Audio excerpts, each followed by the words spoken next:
प्रिय शमूएल आकर शाऊल से कहा, सुनो, यहोवा की बात सुनो, यहोवा की बात निश्चय सुनो। कहने का कारण यह है कि शाऊल यहोवा की बात सुनने की स्थिति में नहीं था। घमंड एक मनुष्य को परमेश्वर की बात सुनने नहीं देता है। केवल परमेश्वर ही की बात नहीं, घमंडियों को देखिए वे किसी की बात नहीं सुनते हैं। जो घमंड से जीते हैं उन्हें देखिए माता पिता की आज्ञा नहीं मानते हैं।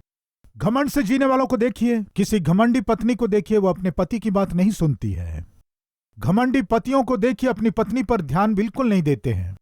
घमंड से भरे हुए कलीसिया के बड़ों को देखिए, वे पास्टर की परवाह नहीं करते हैं। घमंड से जीने वाले सामान्यतः सामने वालों को आदर नहीं देते हैं। शाऊल ऐसी स्थिति में पहुंच गया, घमंड से भर गया, अंत में परमेश्वर की भी परवाह ना करे ऐसी स्थिति में पहुंच गया। फिर भी परमेश्वर शाऊल को एक जिम्मेदारी दे रहा है। शाऊल सुनो, जब तक ये अमालेकी जीवित रहेंगे तब तक मेरी प्रजा इस्राएलियों को शांति नहीं मिलेगी। इसलिए तुम जाकर अमालेकियों को पूरी रीति से नाश कर दो। परमेश्वर की आशा क्या है जानते हैं? उसकी प्रजा इस्राएली लोग शांति से जिए। प्रिय भाइयों और बहनों, हमारे प्रति परमेश्वर की सोच क्या है जानते हैं? हम शांति से जिए। व्यक्तिगत रूप से हम हमारे साथ के लोगों से शांति से जीना है। कलीसिया में दूसरे विश्वासियों के साथ शांति के साथ जीना है। कलीसिया के रखवाले दूसरे कलीसिया के रखवालों के साथ शांति के साथ जीना है। घर में रहने वाले सदस्य एक दूसरे से शांति के साथ जीना है। रिश्तेदारों के साथ मेल, आत्मिक लोगों के साथ मेल, परिवार के लोगों के साथ मेल। कलीसिया में सेवकाई में परमेश्वर मेल को चाहता है। लेकिन दुर्भाग्य की बात और सोचने की बात क्या है जानते हैं? आज हम जहां भी देखें मेल की कमी है। पति पत्नी के बीच मेल की कमी है। एक दूसरे से बात नहीं करते हैं। है क्या कोई आज हमारे बीच विवाह हो चुका है लेकिन आज तक आपस में बात नहीं करते हैं? मन नहीं मिलने की स्थिति, आपस में मेल नहीं रहने की स्थिति। आज के दिन ऐसे कोई पति पत्नी है क्या? तो फिर सुनिए, आज आप प्रभु की उपस्थिति में अपना जीवन सही कर लीजिए। मैं चाहता हूं, परमेश्वर शाऊल से कह रहे हैं, शांति को दूर करने वाले अमालेकियों को नाश कर दे। आज आपके जीवन में शांति है या नहीं है, आप अच्छे से जानते हैं।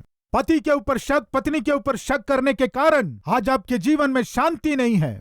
परिवार के झगड़ों के कारण, या फिर माता पिता के मनमुटाव के कारण, या फिर उनके हस्तक्षेप के कारण आज आपके परिवार में शांति नहीं है, या आपकी अपवित्रता के कारण, या आपके अनैतिक संबंध के कारण, या पाप में जीवन के कारण आप और आपके पत्नी के बीच आपस में मेल नहीं है। परमेश्वर क्या कह रहे हैं कि जो आपकी शांति को दूर कर रहा है उसे पूरी रीति से नाश कर दो। कलीसिया में यदि शांति नहीं है तो जिस कारण से शांति नहीं है उसे प्रभु के निकट क्रूस पर चढ़ाना है। उस दिन शमूएल शाऊल को बुलाकर, तुम जाकर अमालेकियों को नाश करो, क्योंकि अमालेकी गैरिलों के समान है, यानी डाकुओं के समान है, यानी राह में लोगों को लूटने वाले हैं। इस्राएली लोग मिस्र में से जब यात्रा करके आ रहे थे, अचानक पीछे से आकर स्त्रियों को, बच्चों को और उनके सोने को, बहुमूल्य वस्तुओं को लूट लेते थे। इसलिए इस्राएलियों के जीवन में शांति नहीं रहती थी, क्योंकि अमालेकी आकर अचानक उन पर हमला करते थे और उनके वस्तुओं को लूटकर भाग जाते थे।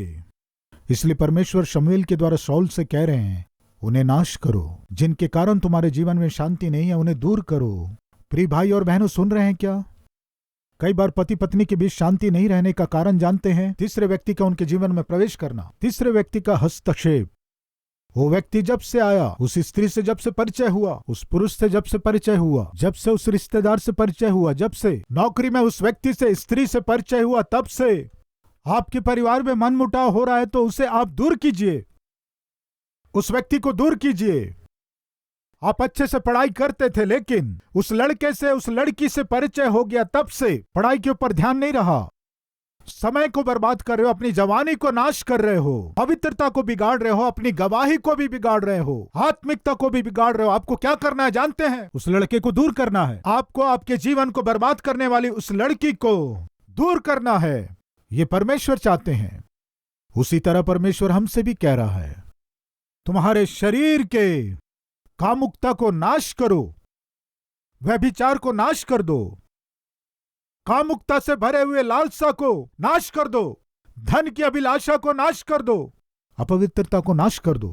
यदि नाश नहीं करेंगे तो आप जिन्हें जीने दे रहे हैं, जिन पापमय कामों को आप में रहने दे रहे हैं, वे आपको नाश कर देंगे, आपको नरक में घसीट कर ले जाएंगे। परमेश्वर हमसे स्पष्ट कह रहे हैं। तो आज कितने लोग, प्रभु ये पाप मुझे नाश करने से पहले ही, इस पाप के कारण मेरा परिवार नाश होने के पहले, इस पाप के कारण कलीसिया में मेरी गवाही बिगड़ने से पहले मेरे जीवन को सही कर लूंगा कह के प्रार्थना करेंगे क्या? हर एक जन प्रार्थना करेंगे, अपने सरों को झुकाएं। आइए हम प्रार्थना करें।